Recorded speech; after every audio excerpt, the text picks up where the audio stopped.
Assalamualaikum warahmatullahi wabarakatuh. Perkenalkan, nama saya Rizali Nur Fahmi, kelas 1A dengan NIM K7121248. Pada kesempatan kali ini, saya akan mempresentasikan hasil tugas saya mata kuliah Keterampilan Dasar Berpikir Ilmiah dengan judul Pendekatan Objektif dalam Mengapresiasi Teks Drama di kelas 6 Sekolah Dasar. Yang pertama, mengenai definisi.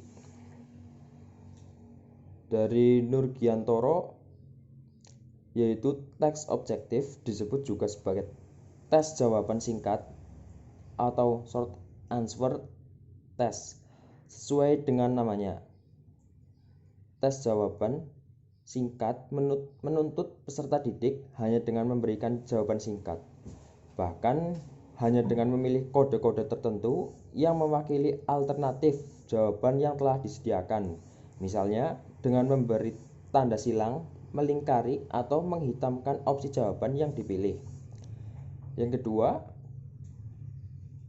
yaitu pendekatan objektif membatasi diri pada penelaah karya sastra itu sendiri, terlepas dari sosial pengarang dan pembaca. Dalam hal ini, kritikus memandang karya sastra sebagai suatu kebulatan makna akibat perpaduan isi dengan pemanfaatan bahasa sebagai alatnya. Dengan kata lain, pendekatan objektif memandang dan menelaah karya sastra dari segi intrinsik dan membangun suatu karya sastra antara lain tema, alur, latar, penokohan, gaya bahasa. Yang ketiga, menurut Hasanuddin, yaitu pendekatan objektif merupakan suatu pendekatan yang hanya menyelidiki karya sastra itu sendiri tanpa menghubungkan dengan hal-hal di luar karya sastra. Pendekatan ini tidak memandang perlu penghubungan karya sastra dengan pengarang sebagai penciptaannya, dengan kenyataan alam semesta atau realitas objektif sebagai sumber penciptaan, dan dengan pembaca sebagai sasaran penciptaan. Pendekatan ini bertahan dan sangat ketat, menjaga otonom karya sastra dengan unsur-unsur di luar sastra. Kemudian berpendapat lagi bahwa pendekatan objektif merupakan pendekatan yang sangat mengutamakan penyelidikan karya sastra berdasarkan kenyataan teks sastra itu sendiri. Selanjutnya, ciri-ciri. Menurut Hasanuddin, pendekatan objektif merupakan pendekatan yang sangat mengutamakan penyelidikan karya sastra berdasarkan kenyataan teks sastra itu sendiri.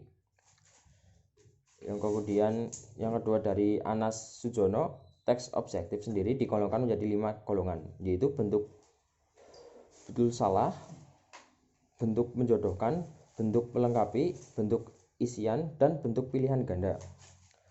Yang ketiga, menurut Wasnur Asri, ada beberapa karakteristik pendekatan objektif dalam menelaah atau mengapresiasi karya puisi, yaitu sebagai berikut.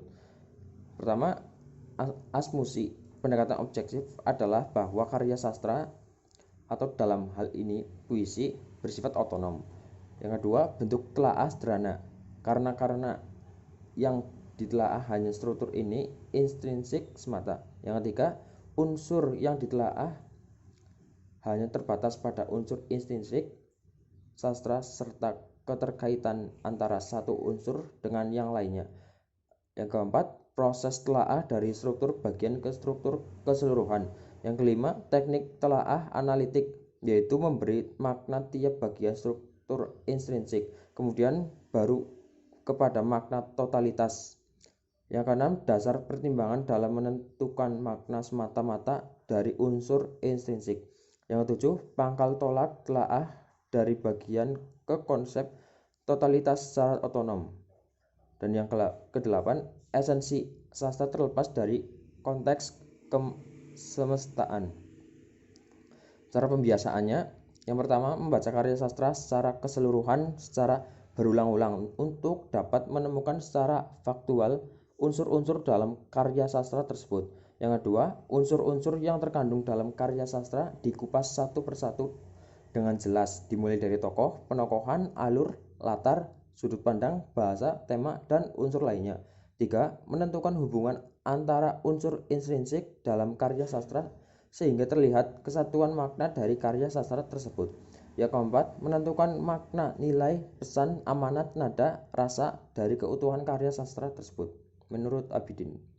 Kesimpulan hasil penelitian tindakan kelas yang dilakukan kelas 6 sekolah dasar sebagai berikut.